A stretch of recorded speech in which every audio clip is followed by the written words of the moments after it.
Thanks, everybody. Thanks for coming out. Let's have everybody move one row down. I'd love to see some folks in this row. Just make for. Back of the class, you know? What's that? It's like being back of the class. Yes, back in class. Yeah, thanks for coming. Of course, there's nothing else going on tonight. It's not like there's a somewhat large debate happening on CNN, but I appreciate you all coming. As Colin said, my name is Don Colliver, and proud to say I am a perfectionist. I guess I should say I'm a recovering perfectionist. And I assume a lot of us in here are as well. Otherwise, why would you be at a talk called Overcoming Perfectionism? I'd like to start with a story. When I first moved out to California, I'm from Michigan. And I had left college. I graduated from college. I started working in corporate video, corporate training video. But really what I wanted to do was nonfiction, TV, and film. So I moved out to LA, and through luck, my mom knew somebody. I got a job at HGTV, which is Home and Garden Television. Back in the day, for the kids in the room, we had cable TV with different channels. And so I started working at HGTV as an associate producer. And I figured my secret talent, the secret way I was going to succeed was I was going to work harder than anybody else. I would never stop working until every possible iteration of something that could go wrong had been figured out. An example would be if we were going to do an interview in a neighborhood, for example, at a house. We did a lot of house sales shows. I would call the city to figure out when the garbage truck would come by, exactly what time, so it wouldn't interfere with our interviews. So just so you know, that's crazy talent. Like, producers don't really do that at that level of nonfiction TV. I would excessively check all of my shooting schedules. I would make lists, then I would make lists of lists, and I would have production assistants working with me, yet I would not delegate any responsibility to anybody because I didn't trust anyone else to do the work. And at the end of the day, I found myself really scared to make any decisions at all for fear I might make a wrong decision. So I was working really, really hard. And to be true, I had some fun experiences. I got to travel with Rachel Ray for a show called $40 a Day. Now she has a talk show. She's like a famous chef. So I got to eat some incredible food all around the world. But the fact of the matter is, I was pretty miserable. I was married at the time. My marriage was failing because I was spending so much time focused on work. My health was totally terrible. I was eating fast food all the time because I'd be late for a shoot, so I'd just pull over at McDonald's. Things weren't going well. And even worse than that, I was doing bad work.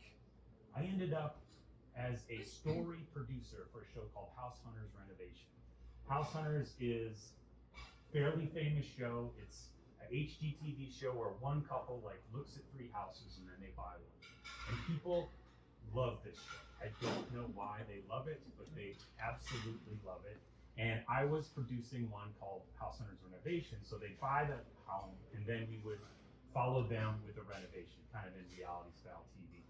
And as a story producer, I would have to watch all the footage and then edit together what the story was into approximately how long the show should be. Then I would turn over that edit to the post-production and they'd make it pretty with music and B-roll and stuff. And I would work so hard on these edits. I would try to get them absolutely perfect. Every edit, every story beat. And I would turn it over, and inevitably, I would get sent back the edit with a bunch of notes from post-production every time. And it would get worse and worse and worse. I didn't know what I was doing wrong. I was trying so hard. And then finally, I was invited into the executive producer's office. And they sat me down and they said, Don, we're gonna fire you. And I've never been fired before. And for any other perfectionists in the house, you can probably imagine how utterly miserable that feels. Everything I had tried didn't work out, and I didn't understand why. I was in despair because also at the same time, my marriage fell apart. So there I was in LA, no job, no marriage, feeling totally in despair. And I ended up deciding, you know what, I'm going to do something that's completely unfocused on the result, just focused on impulse. What is the next indicated thing I feel like doing? And that led me to comedy. I started taking comedy classes. More specifically, clown classes. There was a Cirque du Soleil performer who had ended a show in LA and started teaching. I also started training in what's called Commedia dell'arte, which is a version of clown at Tim Robbins Theater in Culver City called the Actors Guild. And everything started to change. In these environments, I was taught to just focus on the next thing, just focus on the process, not on the end result, just on the next thing to do. And also, I was in a space of unconditional support. Now, this may feel like, oh, that's just kumbaya, that's just a bunch of yay, yay, participation medal. You're great, I'm great. But the fact is, I ended up with a group that was incredibly prolific and successful and innovative.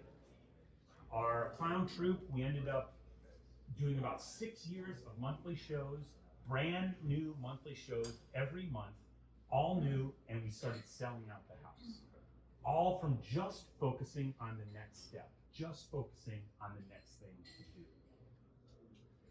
So, what I want to do today is talk about that clown process that allowed me to see perfectionism in a different way and approach obstacles and objectives in a different way. And I'm going to share 3 specific tips that you folks can use in your life, even if, particularly if you're not clowns, particularly if you're not performers, in your business that can help you overcome perfectionism. Now, since those years, I have transitioned since I moved up here.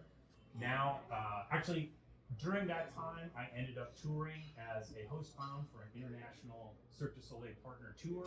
I ended up performing for the Blue Man Group. And then since I moved up here, now I deliver keynotes and corporate speeches at conferences, as well as train folks in some of the big companies, including Google, in public speaking and innovation. But before we go any further, I do want to just address the elephant in the room. Clown. I know clown is terrifying. A lot of people are scared of clowns. There's even a word for it, colorophobia. But the fact is, I'm not talking about the white-faced, floppy-shoed creep from Stephen King's It. What I'm talking about is the way the clown approaches problems. That's what we're talking about. So before we go any further, let's come to an agreement. Let's get to where we can all agree on what perfectionism is.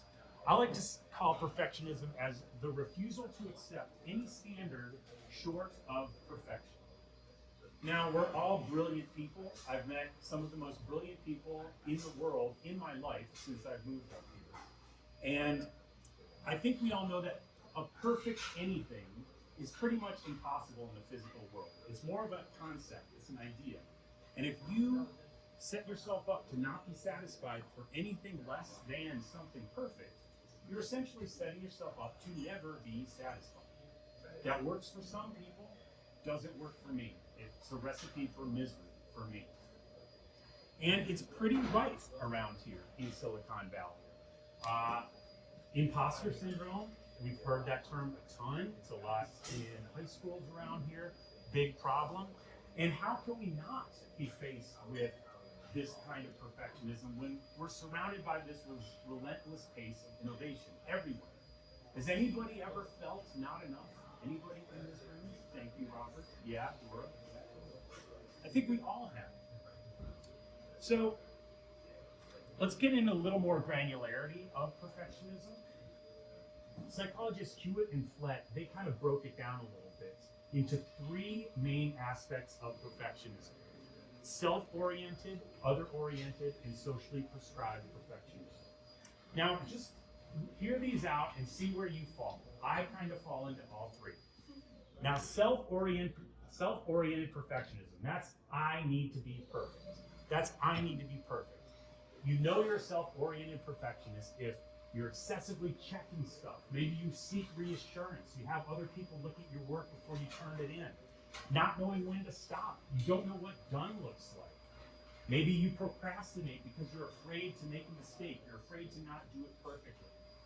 A good way to a question you can ask yourself is, when you're faced with a task, how do you speak to yourself? And then think how you would speak to a friend who's faced with that same task. If you're pretty brutal to yourself, oh, come on, you idiots, get to work. You might be dealing with some self-oriented perfectionism. The next one, other-oriented perfectionism. This is other people need to be perfect. You kind of know if you're dealing with something like this if you refuse to delegate, because I can't trust any of these idiots around here. Maybe you micromanage your team, and it might evidence itself in kind of anger and rage if you're dealing with folks. A good way to judge where you fall on this scale is look at your past work relationships. Look at your past entrepreneurial relationships.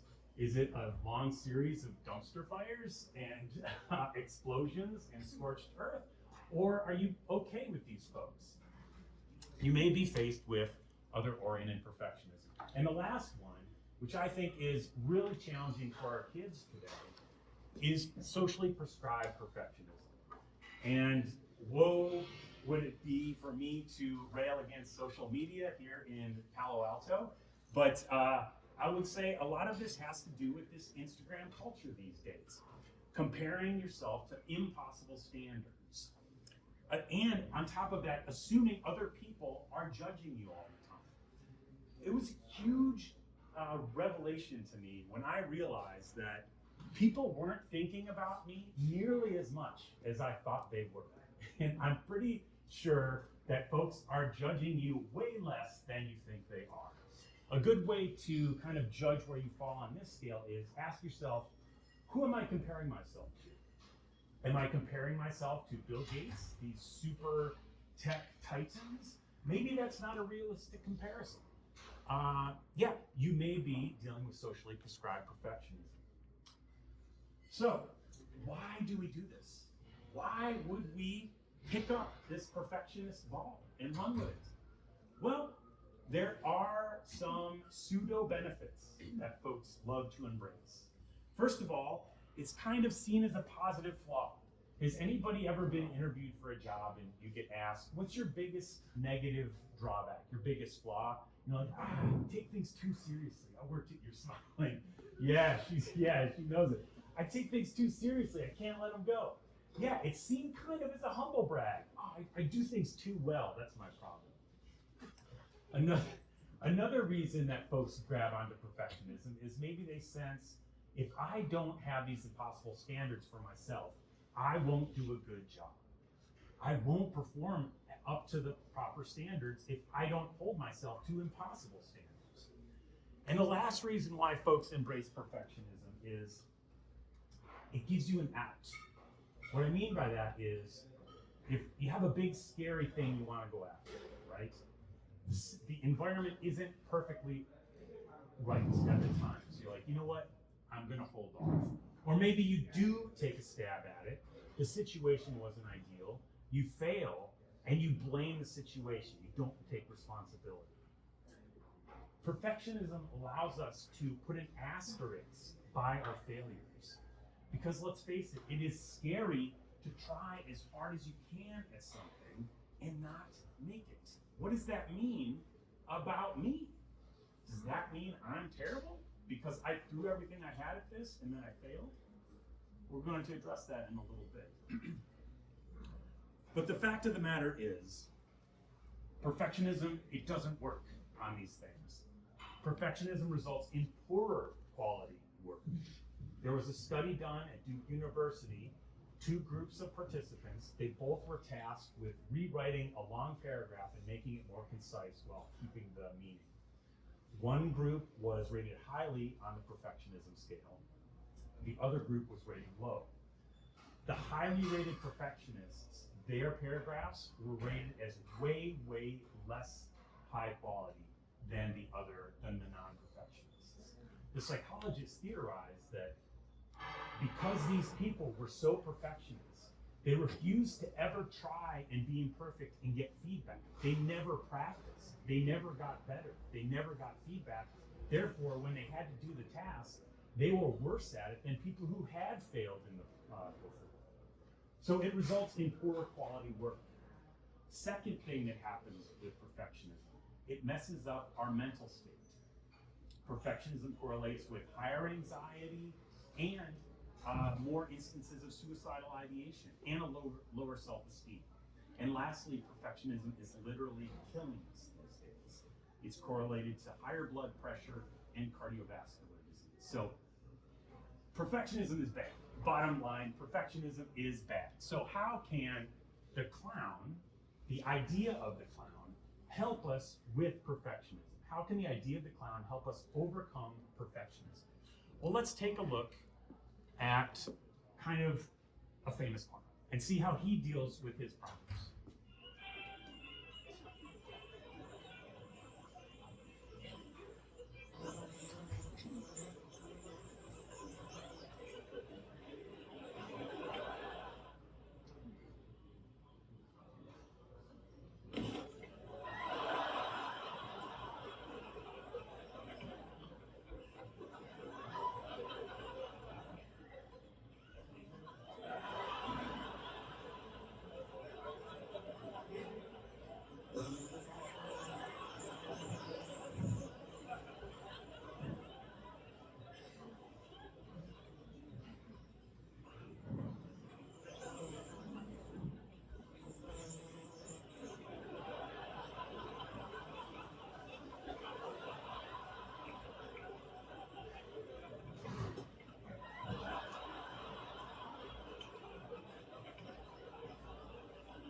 All right, so what I want us to focus on is how Mr. Bean approached the problem of the bee.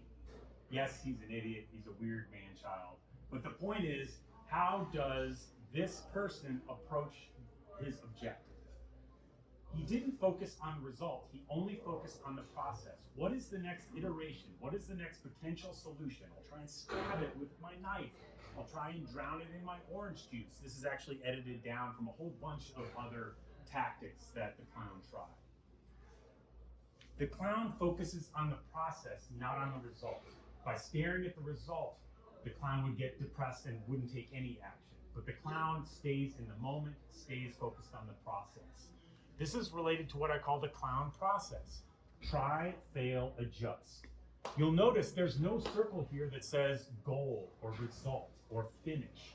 It's focused on this result. It just stays, or focused on this process, stays on this process. Now we are at Hanahaus, we are in Palo Alto, so probably a lot of you have read Eric Ries's Lean Startup book.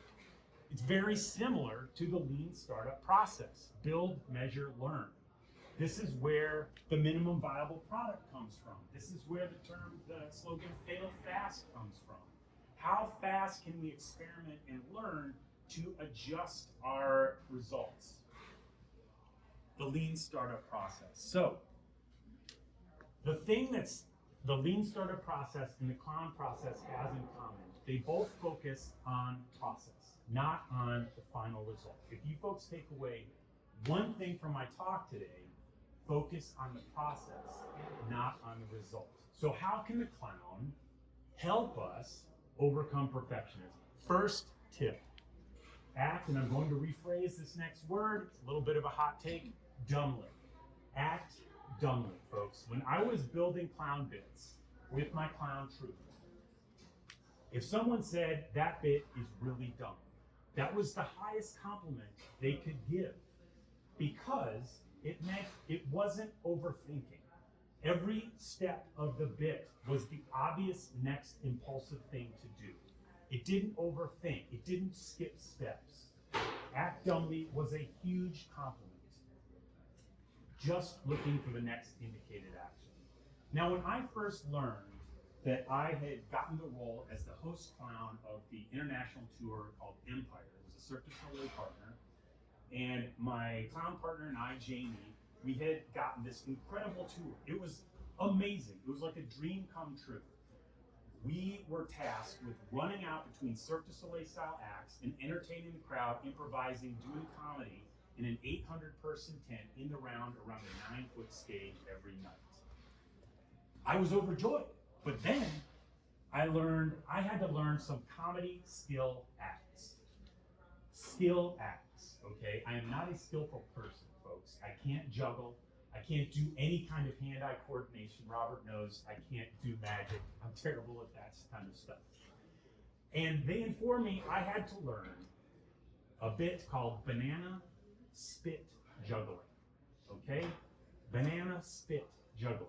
Okay, I'll tell you what that means. We would stand, Jamie and I, on either side of the 9-foot stage, both with a peeled banana in our hands. I would bite a chunk of banana off into my mouth, spit it arkingly over the stage. She would catch it in her mouth and spit it back. And this act would increase and heighten throughout the 7-minute act. I was terrified. I was like, I can't do this. I can't even juggle. I can't spit juggle. I started freaking out. I was like, Jamie, I think I need to withdraw. I can't do it. I started doing research. How does one learn how to juggle? Can I buy a juggling book? Does that transfer to spit juggling? How does one spit? Do I know how to spit? I was focusing on the result. And Jamie, who has a great head on her shoulder, she said, you know what? All we have to focus on is the next banana spit. It was 2 months till opening night, Ottawa, Canada. We were in LA, and we decided we were just going to show up at a park in LA every weekday with a bunch of bananas and a garbage bag. So we rolled up the first day, and immediately the park cleared out because they saw what we were doing. They're like, I don't know what those people are doing. I don't want any part of it. We all got in their car and they got out of there. But as the weeks went by, we started catching 1 or 2 volleys, and a couple people started stopping. Then by a month, we started getting a little crowd. By the end of 2 months, we had like 20 people watching us practice in the park. Next thing you know, opening night, Ottawa, Canada. We're standing back behind the curtain, the lights going, full house. The music cue hits, we go sprinting out with our bananas, start spitting, and next thing you know, 1, 2, 3, standing ovation. We had done it. We had got it. We had figured out the banana spit juggling by focusing on just the next indicated action, not obsessing on the result. So most people, when they attack an objective, probably a lot of folks in here, me included, I try and think my way into it. This is how cognitive behavioral therapy works. It works great for a lot of people. A lot of times it's used with therapists. You kind of do a lot of writing, you write the results of your experiments, you kind of look at your heuristics, so the rules that you use to make decisions. It's very cerebral. But I don't know about you folks. Sometimes I'll know I want to do something, and I cannot mentally motivate myself to take a step towards it. I know what I want to do, but I can't move towards it. There was another study done that found that objectives are 2 times more likely to be attained if they're started by action rather than thought. Objectives are 2 times more likely to be obtained if you start with action rather than thought. So the tip here is, actually, this is William James. They call him the father of American psychology. He says, I don't sing because I'm happy. I'm happy because I sing. The singing comes first. The happy comes after. So you take action and then the change happens. So the takeaway is, do the next thing. What is the next indicated action? The smallest indicated action that you can take. During the pandemic, I wrote a book, like a lot of people did. And as a perfectionist, I can't imagine a more torturous thing to do. Writing a book is terribly painful as a perfectionist. I write one word, that's not the right word, then I start editing that word, then I get to this, oh, this is a terrible sentence, I gotta rewrite this sentence. I can't even make it anywhere because I'm like, how's this going to fit into the chapter? Is this gonna work in the book? How am I gonna work on my marketing? Will this work with my marketing? And then I end up an hour's gone, I haven't written a sentence. A book that really helped me was called Bird by Bird by Anne Lamott. It's all about the writing process. And in that book, Anne talks about the story that the title of the book is based on, Bird by Bird. When she was a kid, her little brother had procrastinated doing a book report on birds. And the book report was due Monday. It was a Saturday night.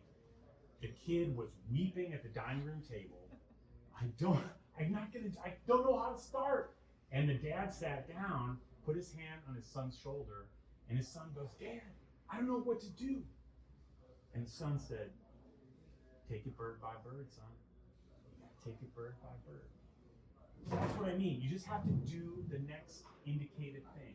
And I took that to heart. It helped me write the book. In fact, I ended up buying this little picture frame, like a dollhouse picture frame. There's no painting in it, it's just the frame. And I sat it on my keyboard. And what that indicated to me was all I needed to worry about that day, even that 10 minutes, was just what's in that frame, just that sentence. I don't have to think about anything else. I don't have to think about how this is going to fit into the chapter. I just need to think about that one thing. By focusing on the next indicated action, focusing on the process, it actually changes your brain. Because results-oriented thinking, that is kind of situated in the prefrontal cortex of you. When you start focusing on the moment, this is a lot how meditation works. When you start focusing on the moment, the prefrontal cortex starts to diminish in activity, and the rest of your brain increases in interconnections. But interestingly, one thing that your brain doesn't start connecting to that much is your amygdala, or the fear center. So by focusing on the process, focusing on the present and the next moment, you're decreasing your connection to your fear area, your amygdala. Focusing on the process has been shown to decrease anxiety and also result in more innovative solutions. More innovative solutions, folks, by focusing on the next thing. And that relates to our second tip, which is learn dumbly. You can't just go taking action all over the place. You must take action and then learn from those actions. Now, when I was the story editor for House Hunters Renovation, I was faced with a logical bind, okay? I would work so hard on these story edits. I would work all night trying to get it just perfect, beating the hell out of myself. So when I turned it in to the post-production area, and they returned it with notes, it was not perfect. First of all, I would beat myself up mercilessly because I worked so hard. But then on top of that, I would be incredibly resentful of the post-production people because they didn't appreciate how hard I worked. The end result of those two resentments, I couldn't learn. I could not adjust from those notes, so I couldn't get better with each iteration. Every time I would turn in a new show, they were still full of notes because I wasn't learning. That's what happens with all this perfectionism energy. Now, you gotta learn. And it's another way of saying you have to be able to pivot. I mean, are we not in the home of the pivot here in Silicon Valley? I mean, Instagram used to be a social check-in app. I believe it was called Bourbon. It couldn't compete with Foursquare. Now it's Instagram. Nintendo's done hundreds of different things over its many, many years in existence. It used to do playing cards, folks. Now Nintendo is Nintendo. And there may be the most famous pivot of all. Twitter used to be, or X used to be a podcast discovery app called Odeo. Then it became Twitter. Now it's X. Now it might be in line for a new pivot, I would say, perhaps. But learning allows you to pivot, to adjust. Probably the poster child of this, of learning dumbly, is Thomas Edison. He's the one who discovered the proper filament for the electric light bulb. He says he tried 10,000 different ways till he landed on that carbonized thread, the one filament that worked. He continued iterating, he continued learning. So how do we do this? How do we learn? Time for my second hot take of the presentation. Pardon my French, do it shitty, folks. Do it shitty. Let yourself off the hook. Some people, They believe in the slogan, how you do one thing is how you do everything. When I apply that to myself, I don't do anything. I don't take any action at all whatsoever. I must let myself off the hook to iterate, to put out a minimum viable product. Otherwise, I will never take step one. Do it shitty. Let yourself off the hook. Voltaire, I believe, said, "Perfect is the enemy of the good." And then that quote has been cannibalized in work circles. Perfect is the enemy of done. You have to let yourself do things and iterate and do things imperfect. Great things do not happen all at once on the first try. That's just the way things work. So lower the stakes, folks. Lower the stakes. But how do we, for our last tip, how do we do things imperfectly and not have our self-esteem utterly crushed when we put something imperfect out into the world or show it to our peers? How do we do that? Well, props to Ted Lasso. We need to believe them. We need to believe we're going to make it eventually. Ernest Shackleton, 1915, famous British explorer. He set out to be the first person, the first team to cross over Antarctica through the South Pole. Do you know anything about Ernest Shackleton? He did not make it. He did not achieve his goal. He took his boat with his crew of 25, called the Endurance. They got stuck in the ice, and the ice eventually crushed the boat and it sank, stranding 25 guys in the Antarctic. Terrifying. They were thousands of miles from civilization. Shackleton was faced with a huge decision. What am I going to pull off of this boat before it sinks? Every single ounce counted. They had to cross over super rugged ice. They were probably going to have to go through open water. They had 3 small lifeboats, 25 guys, thousands of miles from civilization. Of all those choices that Shackleton made, one of his priorities was a banjo. A banjo, like an instrument. Shackleton understood that he had to maintain in those 25 crew members the belief that they were going to make it. Even though everything seemed utterly bleak, he understood he had to maintain that belief that they were going to make it.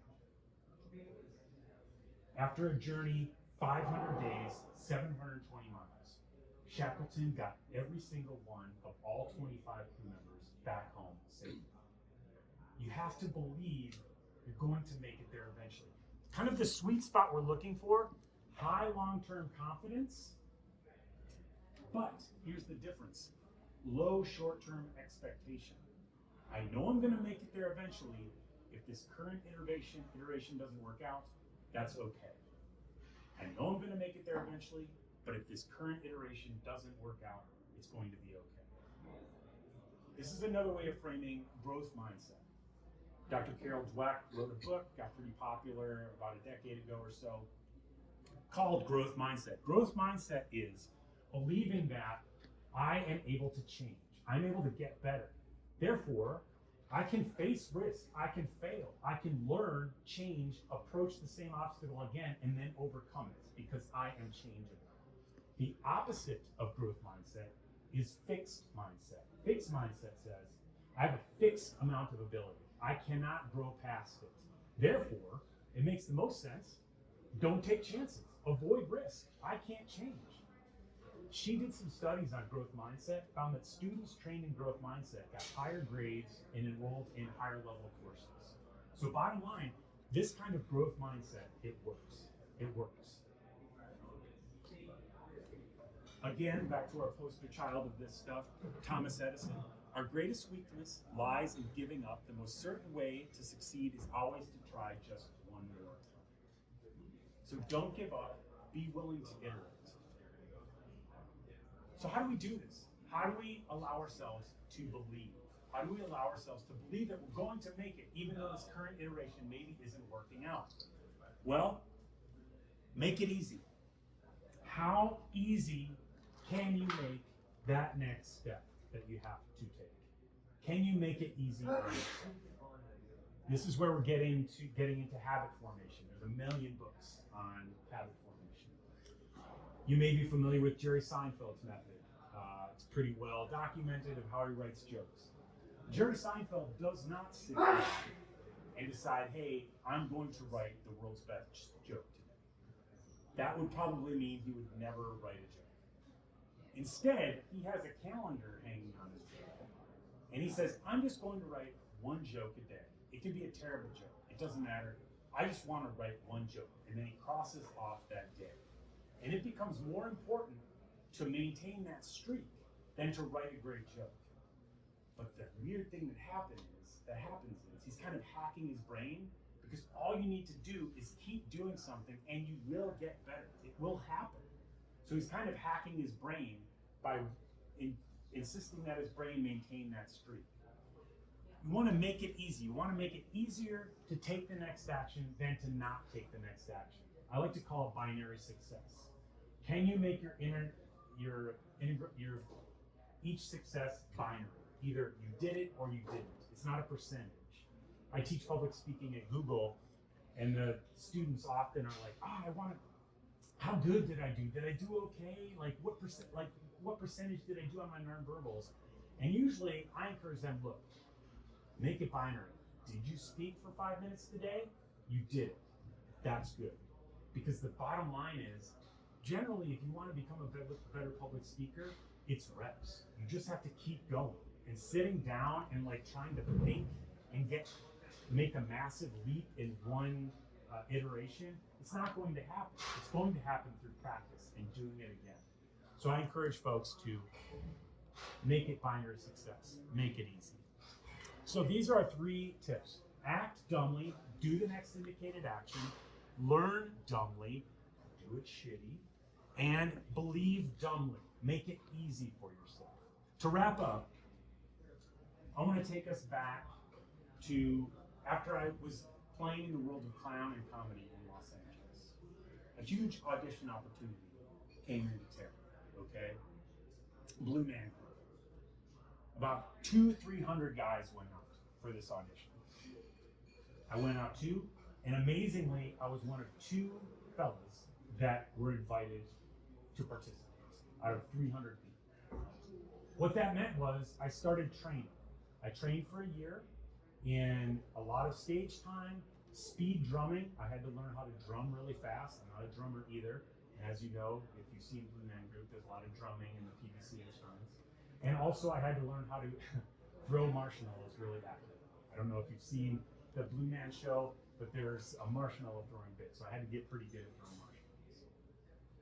And at the end of that year, Blue Man invites 5 or 6 people from the whole world to go train and perform in New York. I was one of those guys that got invited to New York. So incredible and huge opportunity, giant privilege. I got out there, started training, started performing. It was brutal. It was super hard. I was working with guys 20 years younger than me that had just come out of acting school. I had, 40 years of weird Don in me trying to become this Blue Man. And I did a few shows, and I was invited in one day after a show. The director sat me down in his office. It was in Manhattan. And he said, Don, there's too much Don in your Blue Man. We're going to let you go. I was crushed. I worked so hard. I went back out. I'll never forget. It was a Sunday morning, Manhattan, Broadway and Houston Street. It was raining. I still had blue all around my neck from the show the night before. And I was bewildered. What? I thought this was where I was supposed to be. I worked so hard. Literally, a year and a half. What's going on? My friend Jordan, he lives in New York. Very successful guy. Probably poster child for all of this stuff. He's an entrepreneur. He's had multiple failed businesses. And now he is absolutely killing it. He owns a farmhouse in Pennsylvania, which he doesn't even live in. He's like, Don, just go stay in my farmhouse for a while. Because I had to waste 2 or 3 weeks because I still had a subletter in LA. So I went out there, and Jordan came out and spent some time with me. He sat me down and said, Don, this is just another iteration. This is just another step in your process, of which the results, you don't know what it is yet. but you have built essential skills and created something that no one else has based upon all of these things you've done in your past. And he was right. Within a year, I was speaking at RSA, the biggest cybersecurity conference in the world right here at Moscone. I was speaking for a company in their theater. Then a couple years ago, I delivered the Toastmasters International Annual Conference Keynote for 5,000 people in the Bahamas. All of these iterations of my life are just pieces of the process, leading to a result that I still don't know what it is. And that blue man was just a very tiny, very blue part of that process, as is this here at Hanahaus. Thanks, Helen. This is just another part of that process. And I hope all of you understand that too. All of your attempts, all of your iterations are just parts of a process that you may not understand what the result is going to be. By taking the next indicated step, by learning from your steps, by believing you're going to get where you need to be, you're going to land not where you think you should be. You're going to land where you really belong. So, thank you. So,